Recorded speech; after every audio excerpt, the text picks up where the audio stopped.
Welcome to Unauthorized Access, the podcast that's focused on the human side of cybersecurity. And no, that's not intended to be a reference to the idea that humans are the weakest link in cybersecurity. Rather, this podcast is focused on shining a light on the wonderful people who make the industry what it is and talking about the issues that are important to them. My name is Sadia Mirza, and I'm a partner at Troutman Pepper, and I co-lead our incidents and investigations team. I am very excited today to be able to say that I'm joined by Sherri Davidoff, who I assume a lot of the listeners already know. But Sherri, I'm going to give just a very quick, brief introduction. Sherri is the CEO of LMG Security and the author of 3 books, including Ransomware and Cyber Extortion and Data Breaches, Crisis and Opportunity. She is a GIAC certified forensic examiner and penetration tester, and received her degree in computer science and electrical engineering from MIT. Sherri, thank you so much for joining me today.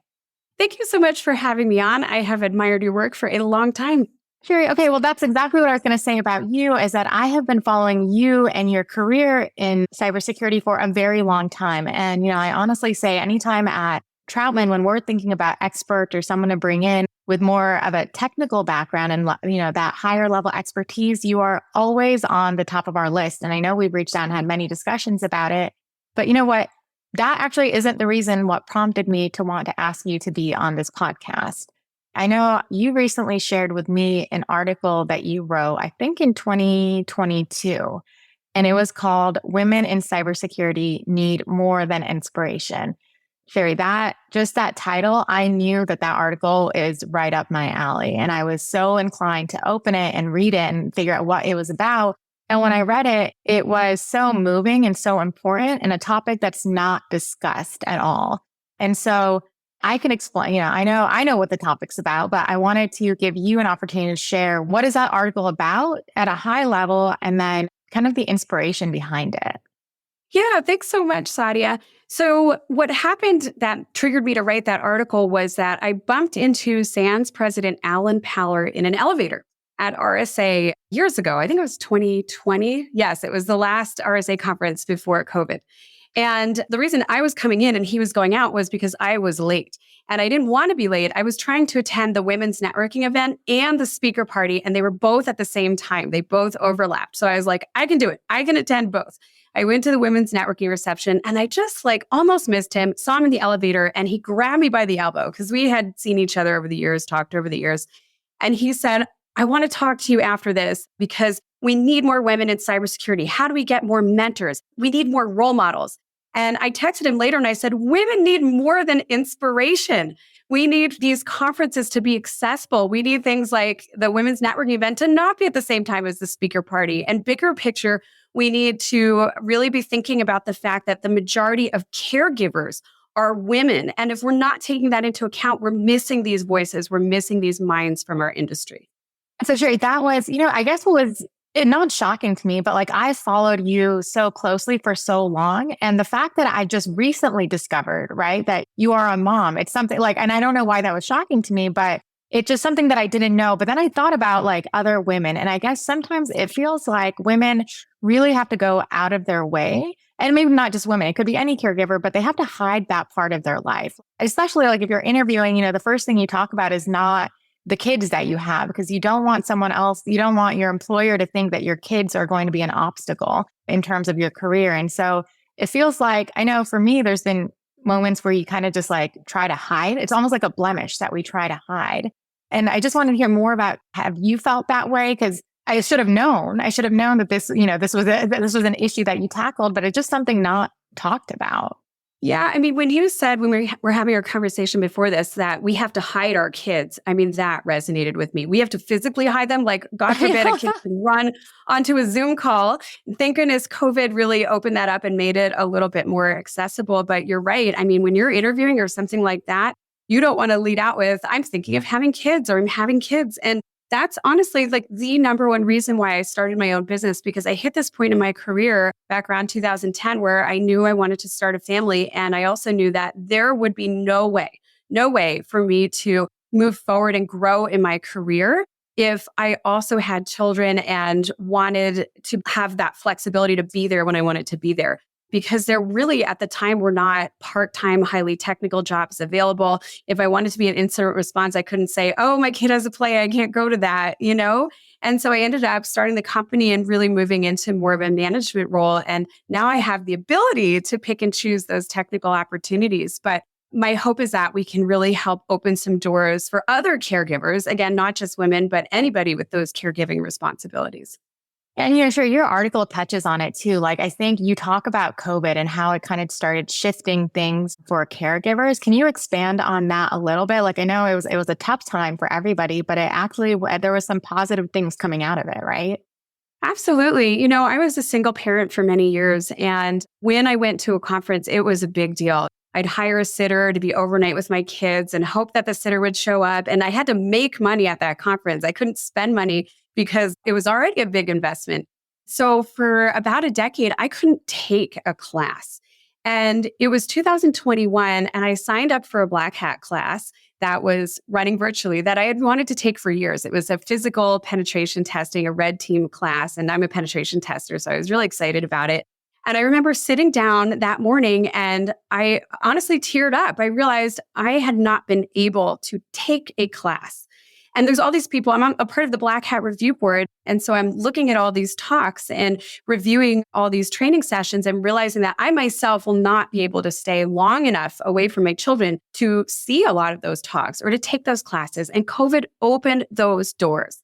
It made it possible. And it's exciting to see that some of that is sticking around, but you can see how in a lot of cases, those doors are closing again. You're not seeing virtual speakers accepted as often. You're not seeing virtual training opportunities as often. I want to give a shout out to the International Women's Cyber Alliance. I love you guys. And I love that this is a group of women from around the country and around the world that meets virtually. So there's all these faces of people that I rarely get to see, and we're able to see each other and still go home to our kids after that. And it's just a wonderful thing. Sure, I agree. I think I remember, well, one thing, and this reminded me one time when with my third daughter, so I have three girls, right? And I talk about this all the time. And that's another separate topic. But so they're 8, 6, and 2. And I remember, so my youngest, Fatima, when I was on maternity leave, right around, it was probably about maybe like a month or two before I was supposed to come back. And Net Diligence Philadelphia was happening. And there was a speaking opportunity, right? And there was, and every time you go on maternity leave, you also think about, well, how is this going to impact my career? Like, am I going to be forgotten? Yeah. How am I going to stay relevant? I don't want people to think that I'm just gone. And so I took Fatima with me to Net Diligence. And like back then, it didn't even occur to me what I was like. I wasn't I wish I had walked around with my baby in the stroller a lot more than I did, but I did go into the vendor, that vendor area with all the swag and everything. I walked around with her in that conference for a little bit. And it was just something that I felt like, and my husband went to that one too, because when I actually spoke, then Fatima stayed upstairs with him in the room. But we just have to do those things sometimes. And I think people don't realize that, like, you want to go to those speaking engagements, but you can't just leave your baby, especially at that age. Like if you're breastfeeding, if you need to be there, like you have to be there. It's not just a part-time job. But Sherri, one thing that I loved about your article that I think is so important is the call to action. And your title was so good. Like, women in cybersecurity need more than inspiration. We need more than memes about how we can help each other. We need more than social events about just meeting and organizing. There needs to be some very intentional action to address this issue, to address, there not being more women. I have some thoughts, but, I think you kind of alluded to it already. But what are some of if you could say these are the top things that we should be focusing on from taking action, what do those things look like? Yeah. Well, first of all, you were such a trailblazer. I love that you brought your baby to the conference. And, that's sometimes the only way to stay involved. And you just don't see it often enough. Like at RSA, they have put in things like breastfeeding booths, which I love because there's that lack of, like, you can't physically be separated from your child at certain points. So I love that you did it, but you still don't see people walking around with babies. It's almost like a faux pas. And we need more brave women to be like, yes, I am bringing a child and it's not a big deal. So I'm really happy that you did that. The call to action, like what change do we need to see to address this issue? Yeah, I think we need to make, number one, some changes in the workplace to retain women and to make it clear it's a viable career path. And then we also need changes in how we network and how we make training accessible. It's not just about, we need mentors. And in preparation for this, I actually interviewed my dad. So, hi, Dad. Oh, Both of my parents are an inspiration to me. Both of them ran their own small businesses. And in my father's business, he had vast majority of women working at his accounting firm. And many of them had children. Many of them have been with him for 20, 30, 40 years. And so I called him this morning and I was like, Dad, I'm talking about this topic and I think you know something about it. Like, tell me, how do you make an environment that is attractive for people who are caregivers? And he said something that I thought was really insightful. He said, we start with two premises. Number one, the premise that your family is first. It's important for every employee to know that your family is first and that the whole company knows that. And number two, that you're committed to the firm and you're doing a great job. So things like flexibility are not something you have to earn. You start from that. Mhm. And then having things like flexibility when you can, obviously certain job roles, if you're supposed to answer a phone from 9 to 5, it's hard to say, okay, you could do that at 10 o'clock at night. But a lot of professional job roles can absolutely be done at least partly after hours or at different times. And so I think having an environment where it's fine to say, hey, I got to pick up a kid or I have a sick kid or my parent needs help. I'll be back online later. I mean, just having that culture is so important. I'm curious to know, you have 3 girls. Like, how does this relate to your career? Well, Sherri, is your father Ron Raether, like our practice group leader? Because I feel like those are the things that I have. And I have them because, and like everyone knows to know at this point how much I love this man. Like I love Ron. Everyone knows this, but like it's because what he's given to me. And I don't even know if he knows that he's done this. Like I think it's just who he is. But like he's always made me feel like my family is the most important thing. My daughters are like, even for Ron, they are the most important thing. And like, it's small things he does to let me know that that's true. It's like, he can call me randomly and it's, to talk about something work related. And if he hears my kids in the background, you can hear that he genuinely means it. He pauses and he goes, Sadia, hold on. This isn't important. Go be with your kids. We can always catch up later. And like, he means it. You can hear, it's not like, okay, your kids are annoying me. He genuinely means, oh, you have your kids. This is not important. Your kids are more important. So go do that and call me when you have time. And like every time he does something like that, it makes me want to work even harder because I'm just like, not everyone is like that. And that honestly hasn't been my experience with everyone. So I know how important that is. Not only does Ron do that with me, like on a call just with me, but there will be times when clients will email us. And I remember this was maybe about a year ago and I was away at a family wedding and my family's from Pakistan and like for our weddings, there's like a whole choreographed dance day, right? And so I was for like that month, I was trying to teach back then my 7-year-old and my 5-year-old this choreographed dance. It was like the worst time of my life because getting them to do that was tough. But I was so focused on that for the wedding. And I remember clients would email us and they would reach out to me and they would CC Ron and they would have a question and Ron would respond and he would say something like, oh, I'm sorry, she's with her kids right now doing a dance lesson. Like she'll get back to you in a second. But like making it so normal. And then the client would respond and like find it hilarious that that's going on. But it's just like he normalized the fact that I was a mom and that I'm not, if it's not an urgent issue, she's doing something, but she'll get back to you. And like having that kind of support and like letting it be known that I have kids and I don't have to hide them and it doesn't impact, my ability to be a good lawyer. That has been the most important thing to me, I think. And that's why I feel like if I look at my LinkedIn, like the posts, it has really shifted. Like I used to talk about a lot of substantive things, like the substantive areas of the law. That used to be my focus. Now my focus is, it's usually every other post is about my kids.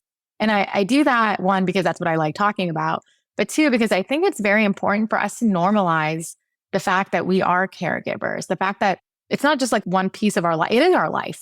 It's our life, right? And it's not something I get to turn on and off. That is my life. And I incorporate that. And every time I get on a call, I want people to know now that, yeah, I'm a mom, I have kids. They might join this call, but we need to normalize that. And, I have a lot of younger women on my team. One of them actually, and I'm laughing to myself because I feel like she has tried to keep secret that she had a baby, but like I've been telling. But anyways, I'm so excited for her. Like, and that's not a hindrance. Like your family is growing, you're growing. It's going to be so great for you and it's going to be great for your career. Like that's what I want everyone to know, that this isn't something you have to hide anymore. Yeah, absolutely. Well, and it's interesting how kids are so separate from our professional lives in our industry and in this day and age, because my dad would bring me to work. And from the time I was 4, and maybe this is child labor, I don't know. But, I was learning to, sorry, I outed you, Dad. From the time I was 4 years old, I was answering the phones. And then at my mom's store, I was learning like these customer facing skills sitting at the counter. And I learned to count by putting a dozen spoons in a bag. It was a restaurant supply store. And I feel like there's so much that kids learn by being integrated and at least like feeling like it's okay for them to be present in the workplace too. It's your environment, and often they want to understand what we do. My husband the other day was talking to his daughter, Lizzie, because she's interested in hacking. She's interested in penetration testing. And I said, well, bring her to work one day. And he was like, oh my God, we could do that. And I was like, yeah, there's going to be some guardrails and whatnot. But, a lot of what we do is demos and things like that. And there are ways that we can integrate kids and start teaching them skills, like life skills, just by not pushing them away. Yeah. We're in the process of like our Orange County office in Troutman is moving. And so I've been on like the design committee for the new office and the new layout. And like, there are many weekends that I have to go into work when I have my kids with me.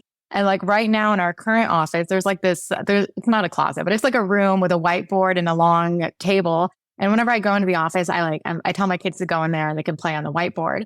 But when we were redesigning the office, I'm like, guys, we need a kids room. Like I don't know whatever we want to call it, but I need a room on Saturdays that when I come, my kids can play in there.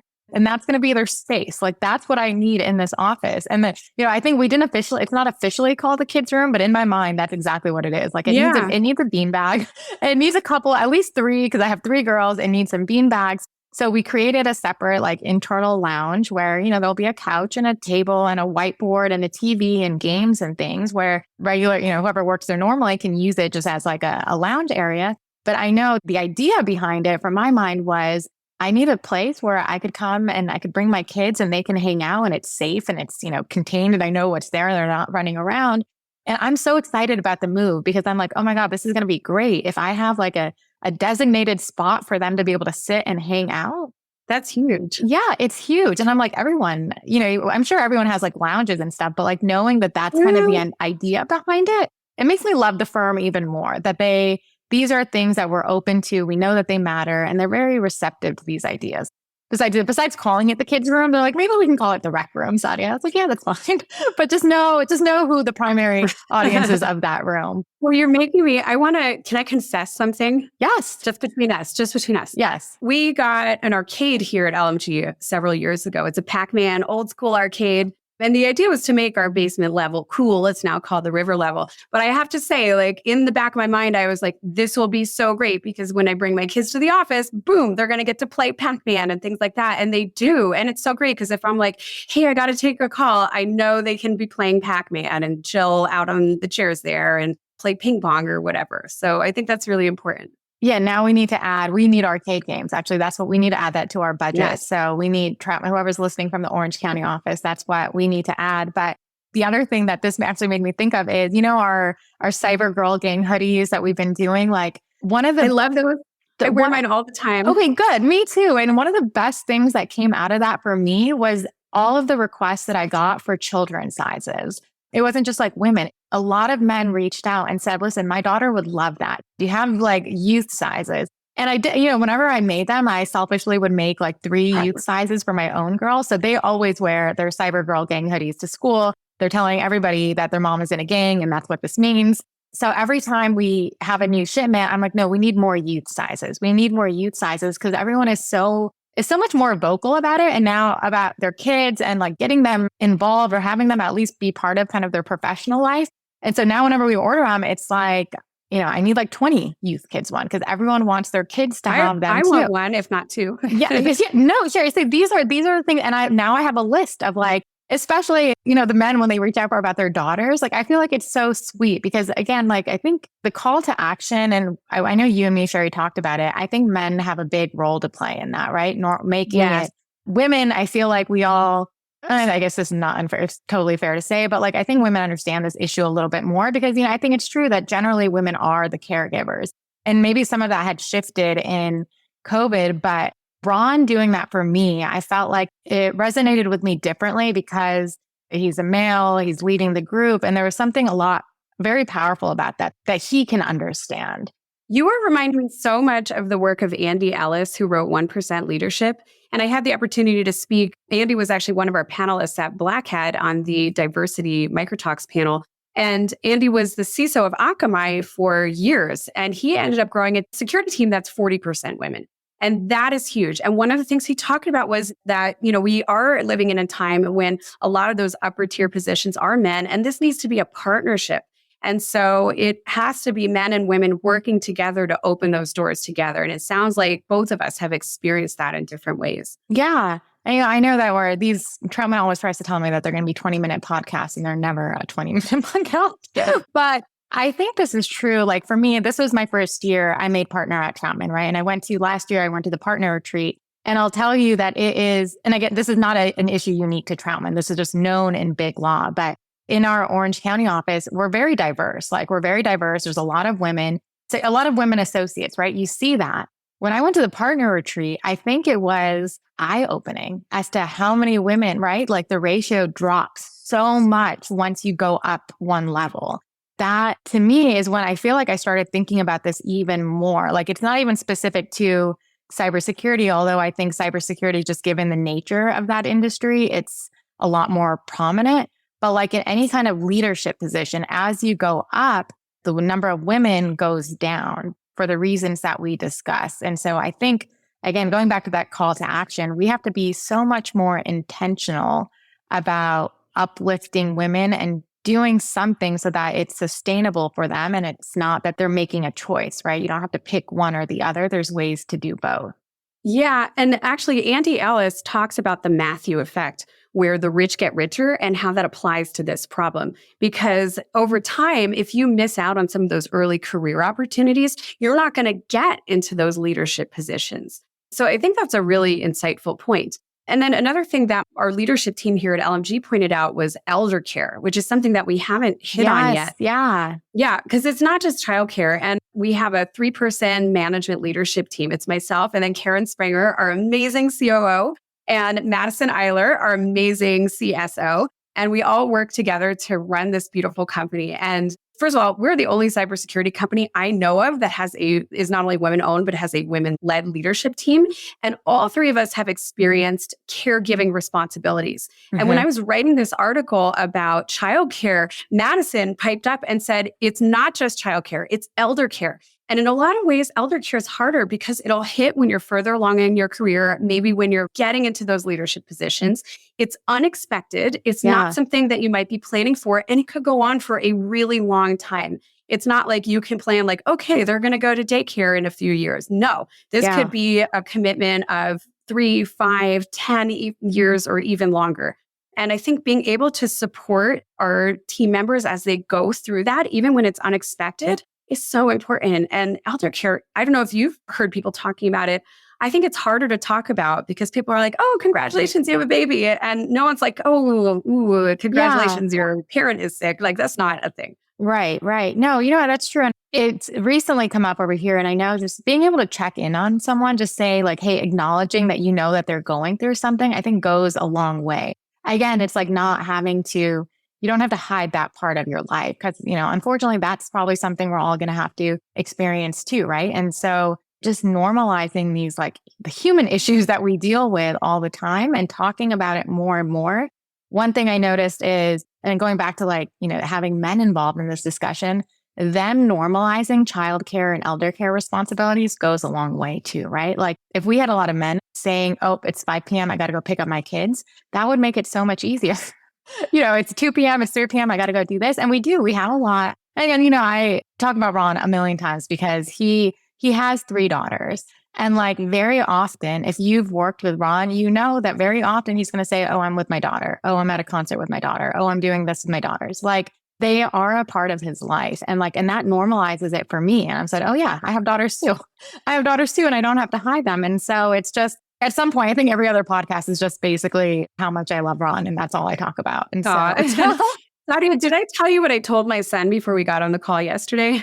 No, tell me. we were meeting early in the morning and I thought you were on the East Coast. I was like, oh, our kids are probably off at school. My son was home because he had a dentist appointment a few minutes later. And I was like, okay, buddy, you can't come into my office. I'm going to be on the phone with somebody outside and like, you can't like open the door. And now I'm like, oh, it would have been totally fine. It would have been totally, oh my God, Sherri. Yeah, so we were talking about this too, right? Because it was like 7 a.m. and I was like, okay, you guys all need to be downstairs. And I'm like, no, you don't. I was like, when I thought about the topic about what we were going to discuss, I was like, no, you guys all come back upstairs. But no, I still, we still hold, even though it's easy to talk about, to do, it's very hard to put into practice. Like I still go out of my way to hide my kids, right, on calls and like trying to like tell them to stay very quiet and like constantly muting myself on a call to run upstairs to yell at them to say, stop talking, and then going back downstairs and acting like I've been sitting here the whole time. But I mean, we just need to keep talking about it. We just have to keep talking about it because I agree COVID made it easier because it brought it to light. And now people know that this is something that they deal with. Sherri, I know, well, one, I just want to say thank you so much for coming on the podcast and talking about this issue because it's not spoken about enough. And maybe we need to do another one and talk more and more about it until people realize how very important it is.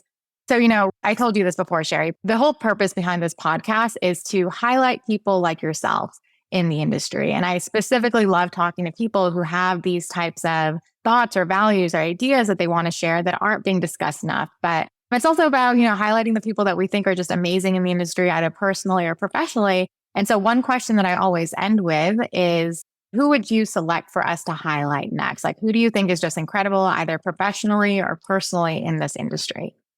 My two unsung heroes are Karen Spranger and Madison Eiler. They run this company with me. They're also just incredibly experienced and talented professionals. And they're very much behind the scenes, just kicking butt and doing an amazing job every day. So I definitely think they're worth talking to. And yeah, I look up to them. Okay. Well, I hope that they're listening to this because, when you get a shout out like that, like it just means a lot, right? And so I hope they're listening to this. I hope I get a chance to speak to them soon. I was going to say for our listeners, the article that we referenced, we're going to try to link it, Sherri, to the Troutman site where the podcast will be posted. So I encourage everyone to download the article, print the article, frame the article, read it over and over again before you go to bed every single night, and really think about what changes we could make as an industry to address this issue and make it a little bit easier on caregivers. So Sherri, with that, thank you so much again for being on this. It's really been a pleasure, so I appreciate it. Thank you so much for giving me this opportunity. It's been very meaningful. Okay, and that's a wrap of this episode. For all of our listeners, we look forward to the next one. Thanks so much. Copyright Troutman Pepper Hamilton Sanders, LLP. These recorded materials are designed for educational purposes only. This podcast is not legal advice and does not create an attorney-client relationship. The views and opinions expressed in this podcast are solely those of the individual participants. Troutman Pepper does not make any representations or warranties, express or implied, regarding the contents of this podcast. Information on previous case results does not guarantee a similar future result. Users of this podcast may save and use the podcast only for personal or other non-commercial educational purposes. No other use, including, without limitation, reproduction, retransmission, or editing of this podcast may be made without the prior written permission of Troutman Pepper. If you have any questions, please contact us at troutman.com.